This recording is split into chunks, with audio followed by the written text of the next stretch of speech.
Empezamos. Sobre los tratamientos de las urgencias emergentes.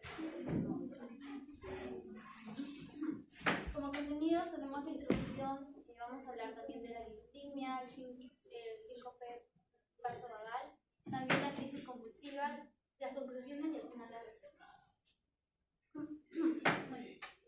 La lipotimia es una sensación de mareo y debilidad extrema que puede llegar a provocar un desmayo parcial sin pérdida completa de la conciencia y es causada por una disminución temporal del flujo sanguíneo al cerebro, lo que impide que el cerebro reciba suficiente oxígeno.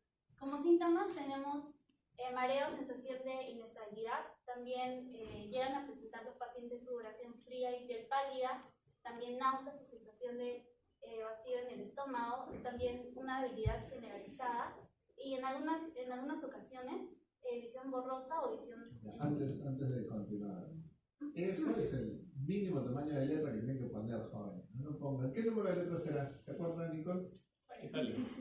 No, número. Pero depende Debe de ser 18, ¿no?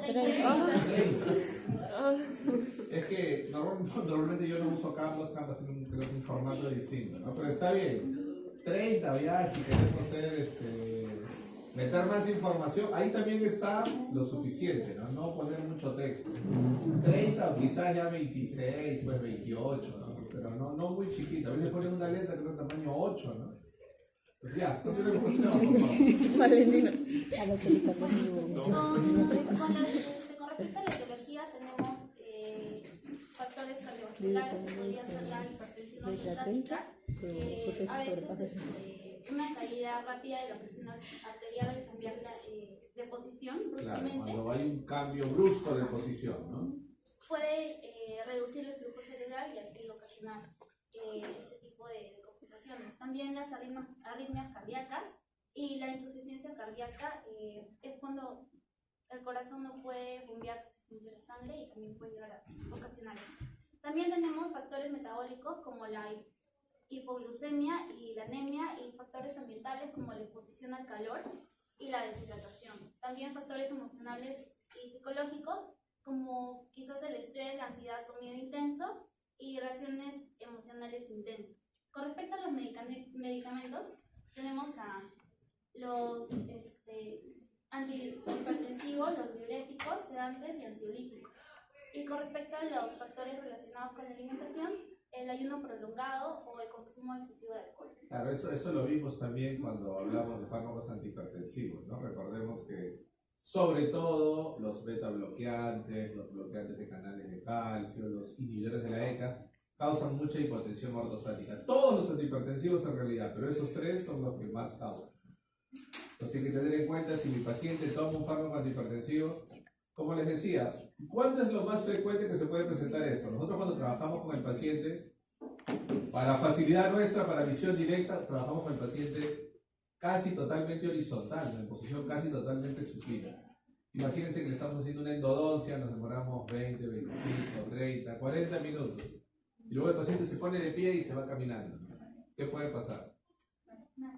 Esta hipotensión ortostática, ¿no? Y que le puede generar una caída y puede lastimarse. Entonces, mucho cuidado, que se siente y se incorpore con mucho cuidado, ¿no? Continuemos, por favor. También con respecto a las manifestaciones clínicas, tenemos el mareo y la sensación de inestabilidad, que prácticamente puede ser que una sensación de vértigo o desequilibrio, es como sienten como si el entorno se girara. También puede presentar visión borrosa o visión de túnel, como ya lo mencioné. Y también esto puede ocasionarles una dificultad para ver claramente a los lados. También una debilidad generalizada, también pueden presentar una sudoración fría y palidez, también náuseas y malestar estomacal, quizás también taquicardia o bradicardia transitoria, que como sabemos la taquicardia es un aumento en la frecuencia cardíaca como respuesta compensatoria. También la bradicardia, que en algunos casos el ritmo cardíaco puede disminuir muy momentáneamente. Claro, usualmente sucede al revés, ¿no? Al comienzo hay puede haber una bradicardia y como respuesta nuestro organismo manda una activación mayor del sistema simpático y presenta taquicardia, ¿no? Pero ambas cosas pueden suceder. ¿Cuál es la diferencia, Nicole, entre mareo y vértigo? En el mareo es como, siente como si gira, no está. Ajá. ¿Y el vértigo? Y el vértigo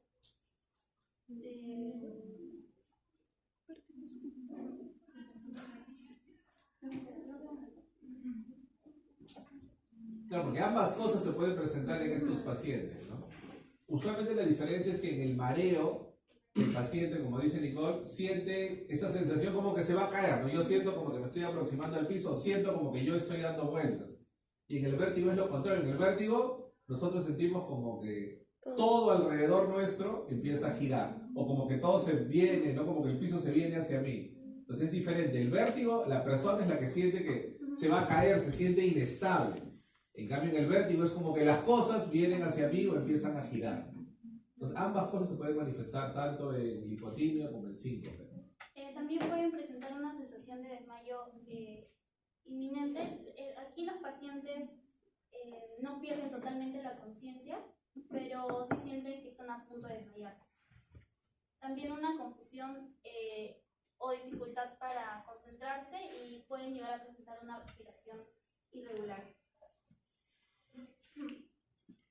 Con respecto a la farmacoterapia, en medidas iniciales, con respecto a los episodios agudos, tenemos la posición de seguridad, que básicamente es recostar al paciente de cúbito, en una posición de decúbito supino, que significa que es boca arriba, con las piernas elevadas para así mejorar y ayudar a que el flujo sanguíneo vaya a cerebro. También una oxigenoterapia, que prácticamente aquí en estos casos, en casos en los que haya signos de hipoxia, o sea, un bajo nivel de oxígeno, la administración de oxígeno puede ser muy beneficiosa, muy buena para asegurar una buena saturación. Con respecto al tratamiento farmacológico de urgencia, aquí sí ya podríamos utilizar la atropina, que en estas situaciones se utiliza en situaciones en que la lipotimia está acompañada de bradicardia, que es la frecuencia cardíaca baja, y también la atropina puede ser utilizada para aumentar el ritmo cardíaco y así mejorar el flujo sanguíneo hacia el cerebro. También podríamos utilizar sueros fisiológicos, que si la lipotimia es causada o agravada por deshidratación, la administración intravenosa de este líquido nos ayuda a restaurar el volumen sanguíneo y así poder mejorar la presión arterial. Claro, ojo, primero farmacoterapia no lleva tilde, ¿no? Para empezar.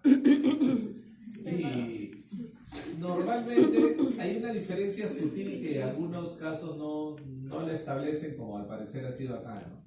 Hay una diferencia entre lipotimia y síncope. Como has comentado hace un momento, en lipotimia el paciente todavía no pierde la conciencia. El paciente está cerca, tiene esa sensación de que se siente débil, se va a desmayar, esa sensación de desvanecimiento, pero todavía no pierde la conciencia. Normalmente eso que vemos ahí, esa posición de Trendelenburg, usualmente es cuando el paciente ya perdió la conciencia, ¿no?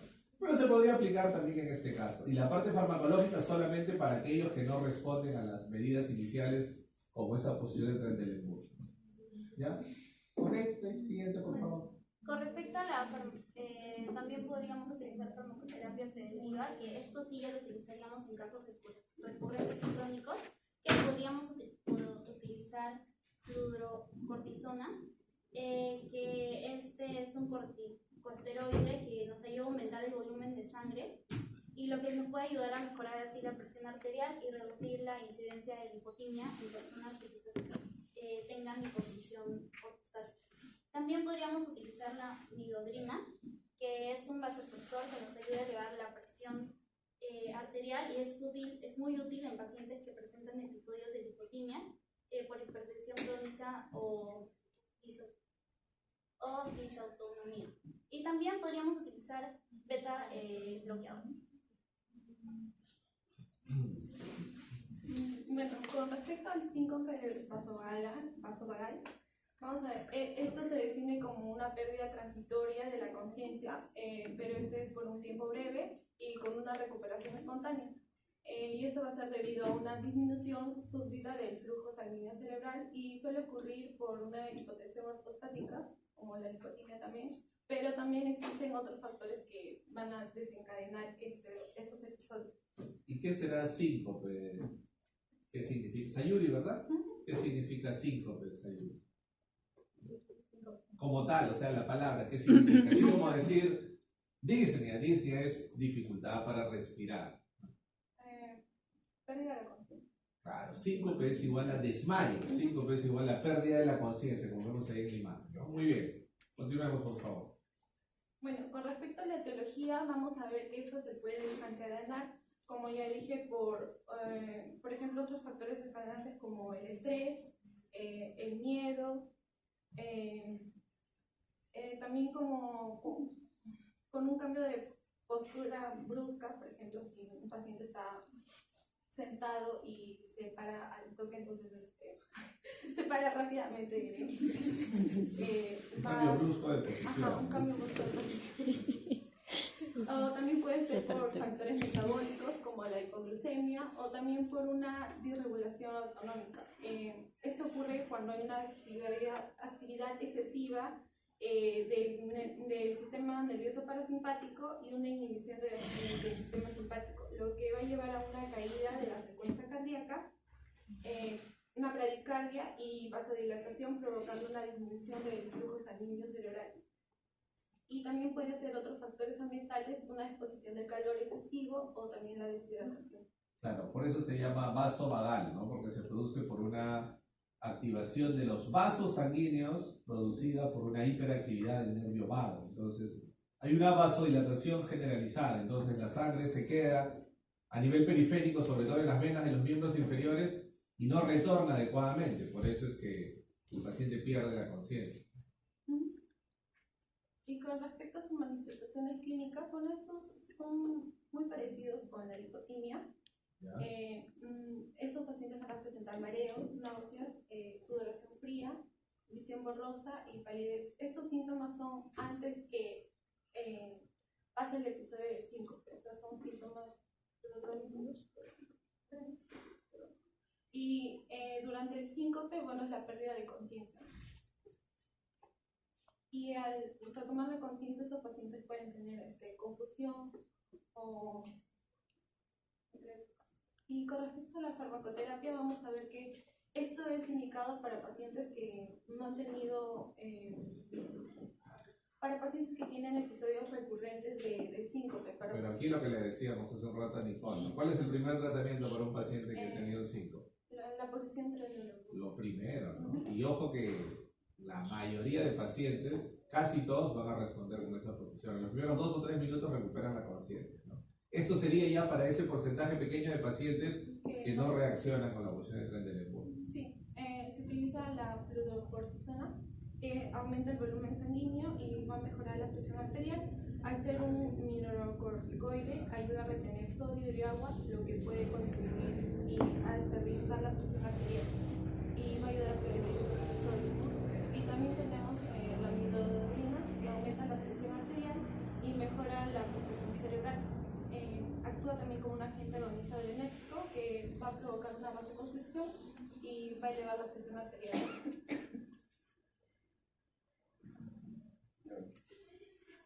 La crisis convulsiva. La crisis convulsiva es un episodio caracterizado por una actividad eléctrica anormal y excesiva en el cerebro. Puede provocar movimientos incontrolables, alteraciones en la percepción y en muchos casos pérdida de conciencia. Esta crisis suele durar entre unos segundos y pocos minutos, pero si se vuelve a repetir generalmente por unos varios minutos, significa que el paciente está en un estatus convulsivo. ¿Y qué diferencia habrá entre una crisis y un estatus convulsivo? La crisis es un episodio que dura pocos segundos, en cambio el estatus se repite constantemente, dura minutos. Claro, pero aparte de la duración del tiempo, ¿por qué es importante diferenciar entre crisis y estatus? En el estatus, una característica es que los músculos intestinales se relajan. y En la crisis también, ¿no? Pasa mucho eso, ¿no? Cuando un paciente tiene una crisis convulsiva, puede orinar, puede defecar, puede vomitar, ¿no? Pasa mucho eso, pero en ambos, en la crisis y también en el estatus. ¿Qué otra diferencia habrá entre crisis y estatus, Valentín?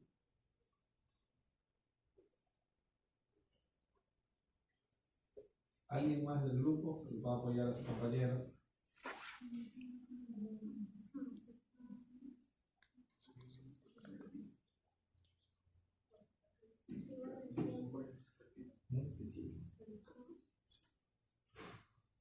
¿Necesitarán el mismo tipo de manejo ambos, crisis y estatus? Porque el estatus convulsivo ¿Quién habla? yo Estaba volteando, no veía que estaba hablando. va a requerir más como, no sé, otro tipo de ayuda, por así decirlo, porque es como un poco más peligroso. Algo inicial que ha faltado es la definición diferencial entre urgencia y emergencia, ¿no? ¿Qué diferencia habrá entre urgencia y emergencia? Urgencia es cuando es algo más grave, y emergencia ya es... Ajá, emergencia algo más grave. Y urgencia... Claro, ambas son condiciones indeseadas que se presentan súbitamente, en cualquier momento, de forma brusca, repentina, pero en una urgencia no está en peligro la vida del paciente.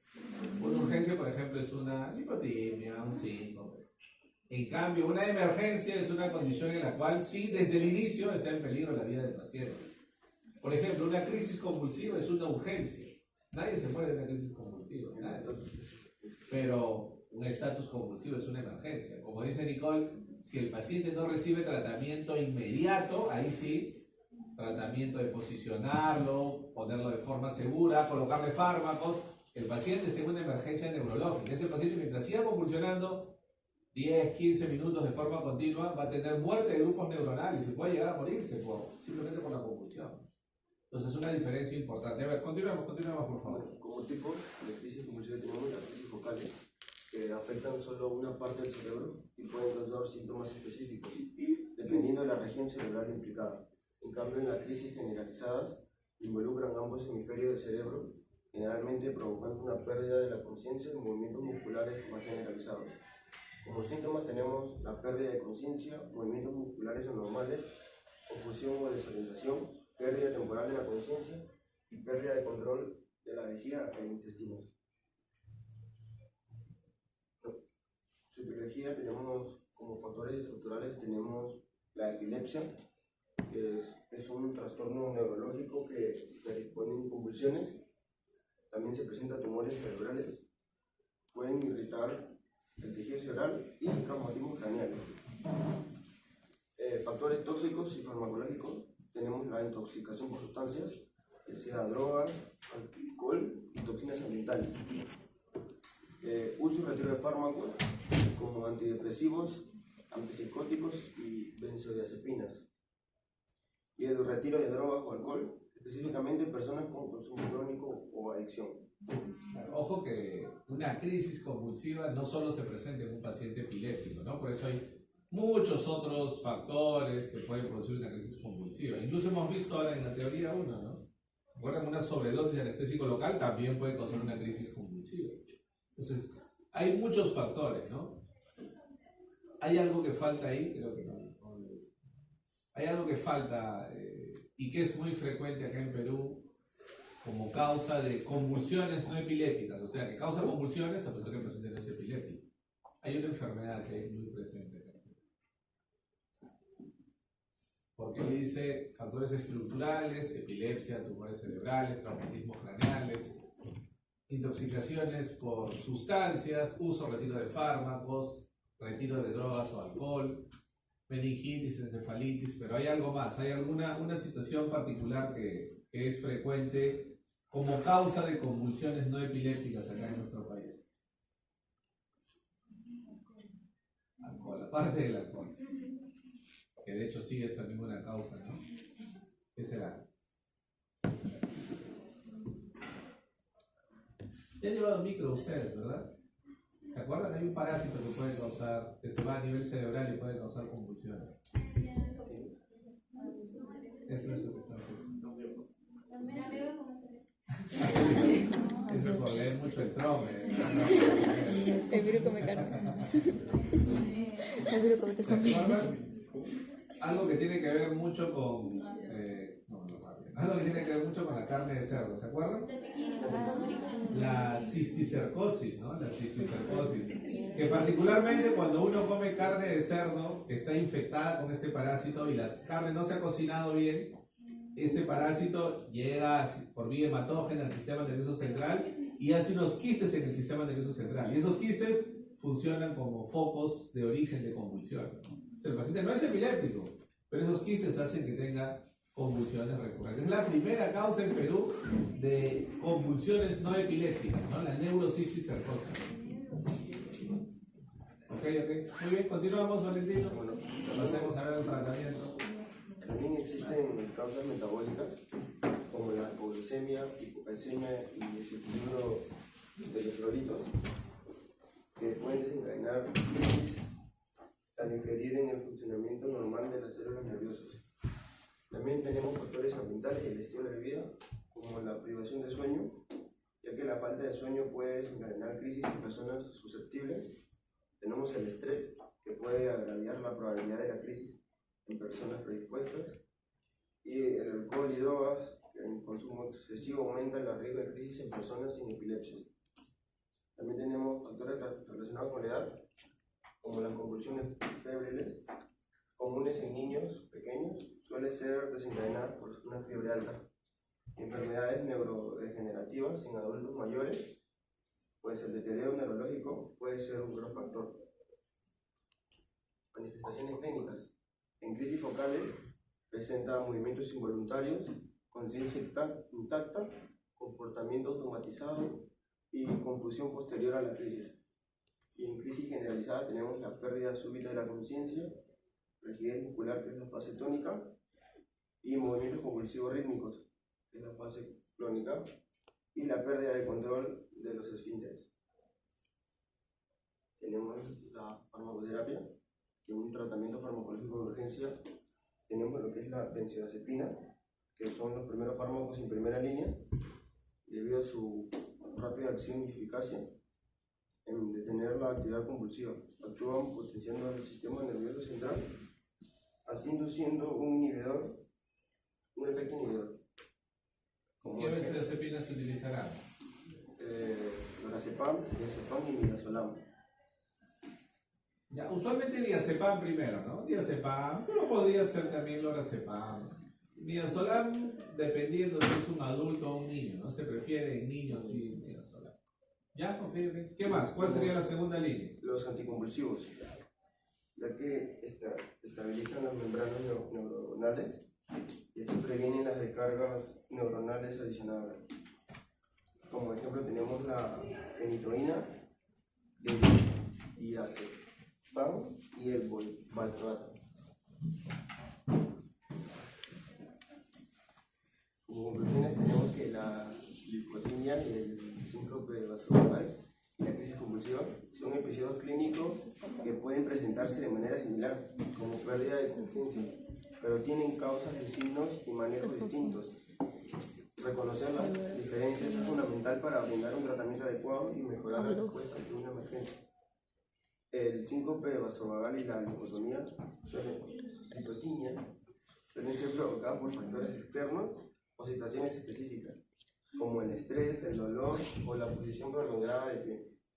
En muchos casos, la intervención rápida, como colocar a la persona en una posición segura y ofrecer líquidos, puede prevenir complicaciones. Estas referencias. Gracias. Ok, ¿y qué tiene que ver eso de la temperatura?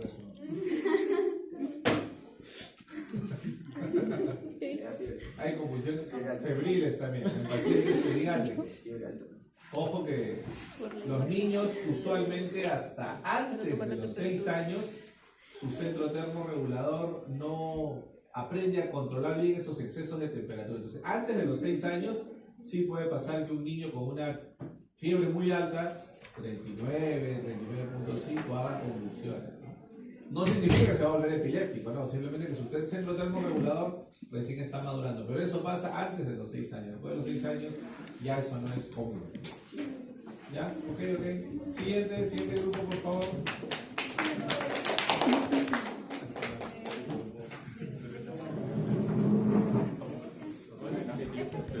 Ya dale, pues,